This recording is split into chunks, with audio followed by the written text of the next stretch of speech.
नमस्कार। मैं अशोक राज एग्जाम महागुरु में आपका हार्दिक स्वागत एवं अभिनंदन करता हूं। समय ना बर्बाद करते हुए मैं टीजीटी कला के महत्वपूर्ण प्रश्नों पर चर्चा करता हूं। इस एग्जाम महागुरु में जो यूट्यूब पर नए हैं वो चैनल को सब्सक्राइब करें। प्लीज़ वीडियो को ज़रूर लाइक करिए, क्योंकि मैं अभी कल ही से ही वीडियो बनाना शुरू किया हूँ और केवल इसी विषय पर सोच समझकर दिन भर इसी पर काम करता हूँ। इसलिए लाइक ज़रूर करें, मित्रों को शेयर करें और चैनल को सब्सक्राइब करें। लाइक ज़रूर कीजिए। पहला प्रश्न इसमें मैं देखता हूँ, इस प्रश्न की अगर मैं बात करता हूँ, पहला प्रश्न देखिए क्या कहता है। पहला प्रश्न क्या लिखा है इसमें इसमें पहला प्रश्न लिखा महाबलीपुरम। महाबलीपुरम का जो सप्तरथ मंदिर है, इस सप्तरथ मंदिर का निर्माण किसने करवाया था? तो ए ऑप्शन कहता है नरसिंह वर्मन प्रथम, बी है नरसिंह वर्मन द्वितीय, सी है भीमदेव, थोड़ा भीम सही नहीं आया है, भीमदेव, और डी में लिखा है नामदेव वर्मन। तो इस तरीके का जो है लिखा गया है। तो महाबलीपुरम ये जानते हैं सब लोग कहाँ पर है। अगर दक्षिण भारत की बात करें, ये दक्षिण भारत है, ये श्रीलंका है, दक्षिण भारत में ये तमिलनाडु है। तो तमिलनाडु में ये यहाँ पर है, तमिलनाडु में ये यहाँ पे आपको दक्षिण भारत में मिलेगा, तमिलनाडु में। तो महाबलीपुरम में सप्तरथ मंदिर है, इसका निर्माण जो है नरसिंह वर्मन प्रथम ने करवाया था। ये ऑप्शन क्या होगा? राइट आंसर होगा। A is the right answer. B प्रश्न पर दूसरे नंबर पर मैं चलता हूँ। सौर मंदिर कह रहे हैं कहाँ पर है? सौर मंदिर खजुराहो, महाबलीपुरम, पडक्कलम, ओसिया। तो सौर मंदिर फटाफट आंसर बताएंगे कहाँ पर है? महाबलीपुरम में। सी इज द राइट आंसर होगा। क्वेश्चन नंबर थर्ड पर मैं चलता हूँ। भारत में निर्मित प्रथम मकबरा सल्तनत काल का कौन सा है? इल्तुतमिश का मकबरा, बलबन का मकबरा, गयासुद्दीन तुगलक का मकबरा, सिकंदर लोदी का मकबरा। तो इसका आंसर क्या होगा? B is the right answer होगा। बलबन का मकबरा ये भारत में निर्मित प्रथम मकबरा है। कुछ जगह मिलेगा गयासुद्दीन तुगलक का भी, लेकिन इनसे पहले इनका है, बलबन का। यहाँ तक क्लियर हो गया। क्वेश्चन नंबर 4 में मैं चलता हूँ। बृहदेश्वर मंदिर की जगती की माप क्या है? बृहदेश्वर जो मंदिर है ये भी दक्षिण भारत में है। अगर दक्षिण भारत में बात करेंगे तो तमिलनाडु में मिलेगा। तमिलनाडु में दक्षिण भारत में यह मंदिर है बृहदेश्वर मंदिर। ये चोलों के समय बना था। बृहदेश्वर राजराज प्रथम ने बनवाया था। इसका माप जो है 500 गुणे 250 फुट, अर्थात जो है ये ऑप्शन क्या होगा? राइट आंसर होगा। क्वेश्चन नंबर मैं चलता हूँ 5 पर। 5 क्या है? लिखा है 5 में लिखा है कि पदार्थ की प्रमुख रंगतें कौन सी हैं? प्रमुख रंगतें, ये देखिए इसमें क्या है, प्रमुख रंगतें पूछा गया है। तो इसका देखिए 4 ऑप्शन दिया गया है। तो इसमें प्रमुख रंगतें वही होगा जो प्रारंभिक रंग होता है। प्रारंभिक का रंग कौन कौन है? नीला, पीला और लाल। इसलिए बी आंसर क्या हो जाएगा? राइट आंसर होगा। B is the right answer. Question number 6 पर क्या है? आला प्राइमा क्या है? तो 4 ऑप्शन दिया है। प्रत्यक्ष चित्रकला तकनीक, परत चित्रकला तकनीक, टेक्सचर के लिए प्रयोग, ग्रेसोग्राउंड। फटाफट आंसर कमेंट करके बताएंगे कौन सा आंसर होगा। तो इसका होगा टेक्सटाइल, टेक्सचर के लिए प्रयोग। ये जो है सी आंसर क्या होगा? C is the right answer इसका होगा। क्लियर हो गया। क्वेश्चन नंबर मैं आगे चलता हूँ। क्वेश्चन नंबर 7 क्या कहता है? अब देखिए 7 पर क्या कहता है। लिखा आमूर्त कला क्या है? आमूर्त कला मतलब होता है जो जिसका रूप ना हो, जो दिखाई ना दे। जैसे संगीत है, संगीत गाना बजाना, ये भी जो है ये दिखाई नहीं देता है। तो इसमें 4 ऑप्शन में क्या हो जाएगा? आरूपवादी। सी इज द राइट आंसर इसका होगा। क्वेश्चन नंबर 8 क्या कहता है, टटीश्वर मंदिर किसके द्वारा निर्मित किया गया था। ए में लिखा नरसिंह वर्मन द्वितीय, बी में लिखा महेंद्र वर्मन, सी में लिखा नामदेव वर्मन और डी में लिखा है परमेश्वर वर्मन। तो इसका आंसर कौन सा होगा, इसका answer A is the right answer होगा। नरसिंह वर्मन द्वितीय जो है महाबलीपुरम का जो सौर मंदिर है तट के किनारे है उसको बनवाया था। यहाँ तक क्लियर हो गया। प्रश्न नंबर 8 सबके समझ में आ गया होगा। क्वेश्चन नंबर 9 पर मैं चलता हूँ। देखिए क्वेश्चन नंबर 9 क्या कहता है। क्वेश्चन नंबर 9 है गंगईकोंडचोलपुरम। गंगईकोंडचोलपुरम एक मंदिर है और उसे गंगईकोंडचोलपुरम जो है ये गंगईकोंडचोलपुरम जो है ये चोलों के राजधानी हुआ करती थी। इसकी स्थापना भी किया गया था और ये मंदिर जो है किसने बनवाया था, तो राजेंद्र चोल ने बनवाया था। इसका ऑप्शन क्या हो जाएगा, C is the right answer होगा। C is the right answer, Rajendra Chola. Rajendra Chola का मतलब चोल वंश का राजा है राजेंद्र प्रथम। चोल के स्थान पर लिख सकते हैं राजेंद्र प्रथम, राजेंद्र द्वितीय, राजेंद्र तृतीय, इस तरीके लिख सकते हैं। तो राजेंद्र जो प्रथम है उसे ने ही एक गंगईकोंड चोलपुरम को मंदिर को बनवाया था। उसको राजधानी भी बनाए थे और राजधानी बनाने के बाद में वहाँ पे एक विशाल मंदिर बनाए थे जिसका नाम गंगईकोंड चोलपुरम रखा गया। क्योंकि इन्होंने राजेंद्र ने जो है गंगईकोंड के नाम से, गंगईकोंड के नाम से एक उपाधि धारण किया था। अब अगला क्वेश्चन नंबर 10 क्या कहता है, कौन सा रथ चैत्य प्रभाव प्रदर्शित करता है। तो यहीं महाबलीपुरम में ये देखेंगे, महाबलीपुरम में 4 हैं मंदिर, मतलब महाबलीपुरम में कई मंदिर जिसमें रथ मंदिर हैं, टटीश्वर मंदिर, ये सब इस तरीके कई मंदिर हैं। तो एक कौन सा रथ मंदिर है जो चैत्य प्रभाव देता है, तो इसमें नकुल सहदेव है, द्रौपदी है, भीमरथ है, धर्मराज है। तो इसका आंसर क्या होगा, फटाफट कमेंट करके बताएं। इसका आंसर ए होगा, A is the right answer होगा। नकुल सहदेव जो ये मतलब चैत्यनुमा बना है, जो रथ मंदिर है नकुल सहदेव, ये चैत्यनुमा बनाया गया है। चैत्य मतलब क्या होता है, पूजा गिरी होता है। पूजा गिरी जहाँ पे बौद्ध धर्म से संबंधित होता है, जहाँ पे बौद्ध धर्म के अनुयायी जिस जो मंदिर नुमा होता है, मंदिर नहीं होता लेकिन मंदिर नुमा होता है, जहाँ पर बैठ करके पूजा अर्चना करते हैं या खड़े होकर पूजा अर्चना करते हैं, उसी जगह को चैत्य कहा जाता है। पूजा स्थल कुल मिला करके है चैत्य, मतलब पूजा स्थल ही है। तो ये नकुल सहदेव जो है उसी से प्रदर्शित करता है। अगला क्वेश्चन नंबर 11 क्या कहता है। क्वेश्चन नंबर 11 देखिए क्या कहता है, लिखा है एलोरा का प्रसिद्ध कैलाश मंदिर। एलोरा का प्रसिद्ध कैलाश मंदिर जो है ये क्या प्रदर्शित करता है। एलोरा का प्रसिद्ध कैलाश मंदिर क्या प्रदर्शित करता है। एलोरा में जो कैलाश मंदिर है ये एलोरा महाराष्ट्र में है। ये नागर शैली है, द्रविड़ शैली है, बेसर शैली या सभी है। तो एलोरा का कैलाश मंदिर वास्तुकला की दृष्टि से ये द्रविड़ शैली का उदाहरण है। किस शैली का उदाहरण है, द्रविड़ शैली का। B is the right answer होगा। क्लियर हो गया। आगे प्रश्न है, एलोरा का कैलाश मंदिर किसने निर्मित करवाया था। देखिए इसमें ऑप्शन थोड़ा सा डाउट है। ए में लिखा कृष्ण प्रथम, बी में लिखा कृष्णदेव राय, भीमदेव और राणा कुंभा। तो ए और बी में लोग कन्फ्यूजन हो गए, जो विद्यार्थी होंगे ए और बी में कन्फ्यूजन हो गए। तो एलोरा का प्रसिद्ध कैलाश मंदिर जो है किसने बनवाया था, ए ऑप्शन है इसका जो है ए इज द राइट आंसर होगा। यानी कि कृष्ण प्रथम ने बनवाया था। कृष्णदेव राय जो है ना विजयनगर में थे, विजयनगर के प्रतापी राजा थे, सबसे प्रतापी राजा वो थे, विजयनगर से संबंधित है। और जबकि ये एलोरा का है, एलोरा का कैलाश मंदिर का निर्माण किसने करवाया था, कृष्ण प्रथम ने बनवाया था, कृष्ण प्रथम ने।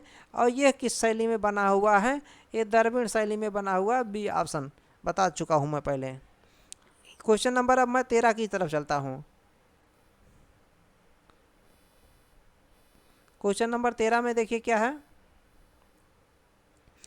टीनी मुंडिया मंदिर लिखा है, टीनी मुंडिया मंदिर, ये इम्पोर्टेंट है। टीनी मुंडिया मंदिर जो टेम्पल है ये किस मंदिर को कहते हैं, किस मंदिर को जानते हैं, टीनी मुंडिया मंदिर के नाम से जानते हैं।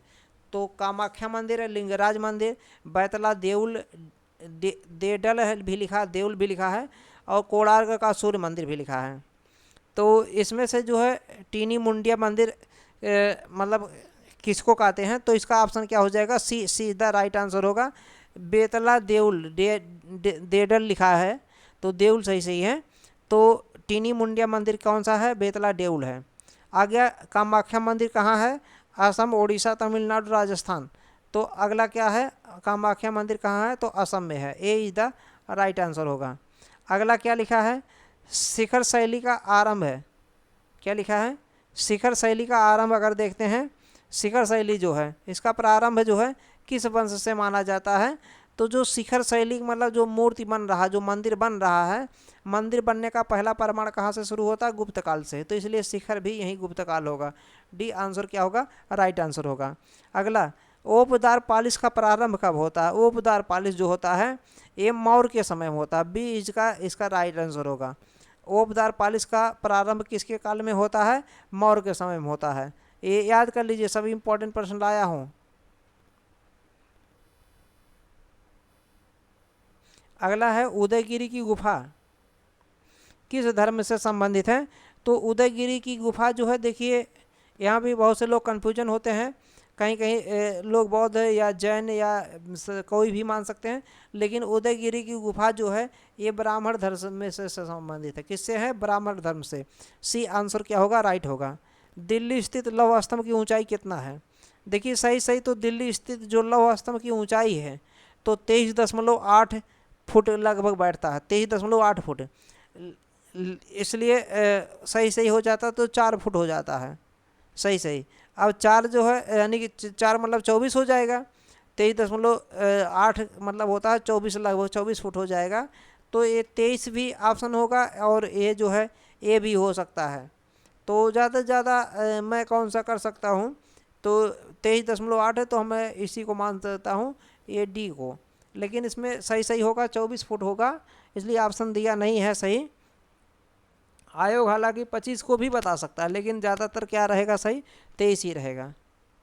अगला प्रश्न क्या है, लिखा है 19 प्रश्न पे, क्या लिखा है ये 19 प्रश्न पे, देखिए लिखा है, शिव के वाहन नंदी की सर्वाधिक बड़ी प्रतिमा कहाँ पर है।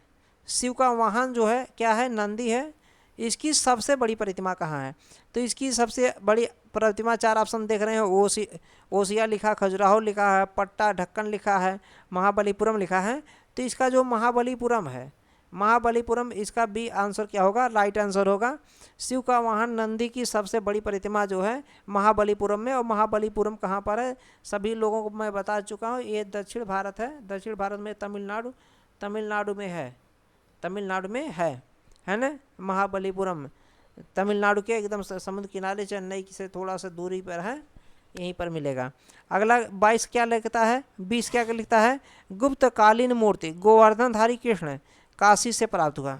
गुप्त काल के समय की एक मूर्ति है जिसका नाम है गोवर्धनधारी कृष्ण, कहाँ से प्राप्त हुआ, ये काशी से प्राप्त हुआ है। और ये पूछा जा रहा है कहाँ संग्रहित है, तो सारनाथ संग्रहालय, कोलकाता संग्रहालय, चेन्नई संग्रहालय और काशी संग्रहालय।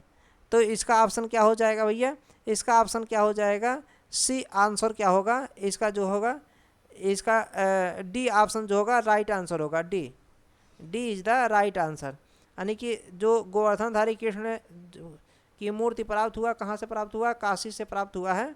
और कहाँ संग्रहित है, काशी संग्रहालय में संग्रहित है। तो 20 क्वेश्चन समझ में आ गया होगा। अगला मैं क्वेश्चन चलता हूँ, क्वेश्चन नंबर 21 पर है। 21 भी बहुत इंपॉर्टेंट प्रश्न है। प्रश्न क्या है, सिरपुर का लक्ष्मण मंदिर कहाँ स्थित है। ये जो सिरपुर का जो लक्ष्मण मंदिर है बहुत ही इंपॉर्टेंट है। सिरपुर का लक्ष्मण मंदिर ये कहाँ स्थित है, where is the located Lakshman temple of Sirpur. तो मध्य प्रदेश, छत्तीसगढ़, आंध्र प्रदेश और उत्तर प्रदेश, इस तरीके के 4 ऑप्शन दिया गया है। तो सिरपुर का जो मंदिर है, फटाफट कमेंट करके बताएंगे सब लोग, सिरपुर का मंदिर कहाँ पर है, लक्ष्मण मंदिर कहाँ पर है, तो छत्तीसगढ़ में है। इसका आंसर क्या हो जाएगा, सी द क्या होगा, राइट आंसर होगा, है ना। सिरपुर का लक्ष्मण मंदिर कहाँ है, छत्तीसगढ़ में है। आगे लिखा है, तिगवा का क्या है, तिगवा का मंदिर किस धर्म से संबंधित है, तो बौद्ध लिखा, जैन लिखा, वैष्णव लिखा, शैव लिखा है। तिगवा का जो मंदिर है मुख्य रूप से वैष्णव धर्म से संबंधित ज़्यादा रहा है। तो इसका मतलब जो है किससे संबंधित माना जाएगा, है तो शिव भी की है ना, शिव की भी है, जैन की भी है, लेकिन वैष्णव धर्म से संबंधित मुख्य रूप से माना गया, इसलिए बी सी द इसका राइट आंसर होगा। अगला प्रश्न क्या है, क्वेश्चन नंबर 25 की अगर मैं बात करता हूँ, 25 क्या 23 की बात है। सर्वप्रथम शिखर युक्त मंदिर, सर्वप्रथम जो शिखर युक्त मंदिर है, सर्वप्रथम शिखर युक्त मंदिर,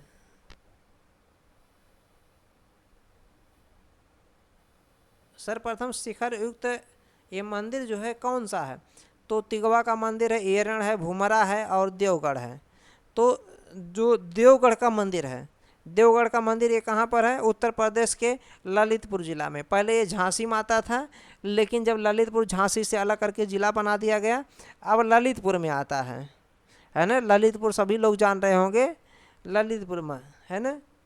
तो ललितपुर में है ये जितने भी मंदिर दिया गया, तिगवा मंदिर, एरण मंदिर या भूमरा मंदिर या देवगढ़ मंदिर, जो भी टेम्पल हैं, सबके सब टेम्पल कब के समय हैं, गुप्त पीरियड के हैं, गुप्त पीरियड के, गुप्त डेंसिटी से हैं। तो इसमें जो देवगढ़ का है, ये ललितपुर में, उत्तर प्रदेश के ललितपुर ज़िले में है। दशावतार मंदिर से है, दशावतार से संबंधित है। भगवान विष्णु के 10 के अवतार जो लिए, उन 10 अवतारों के बारे में बताया गया है, उसको दिखाया गया, उसी से संबंधित है। तो इसका बी ऑप्शन क्या हो जाएगा, राइट आंसर हो जाएगा। ओके, क्वेश्चन नंबर मैं आगे चलता हूँ। क्वेश्चन नंबर 23 हो गया है कि सर्वप्रथम शिखर युक्त मंदिर कौन सा है, तो शिखर युक्त मंदिर कौन सा है, देवगढ़ का मंदिर जो है सबसे है। दूसरा क्या लिखा है, पेशावर स्थित कनिष्क, पेशावर स्थित जो है, पेशावर सभी लोग जान रहे होंगे, पेशावर का नाम क्या था, पुरुषपुर है ना, पुरुषपुर या पेशावर। तो इस यहाँ स्थित कनिष्क के कनिष्क चैत्य का निर्माण किया गया है। एक कनिष्क चैत्य है, इसका निर्माण किया गया है, किसने किया था, तो इसका देखिए, कनिष्क जब चैत्य होगा तो अगली सूत्र हो जाएगा, सी ऑप्शन होगा। लेकिन यही कहा जाता कनिष्क स्तूप, ये पेशावर में है, कनिष्क स्तूप पेशावर में है। तो किसने बनवाया था, तो इसका जो कनिष्क कुषाण का शासक, कुषाण वंश का प्रतापी शासक था कनिष्क ने स्वयं बनवाया था।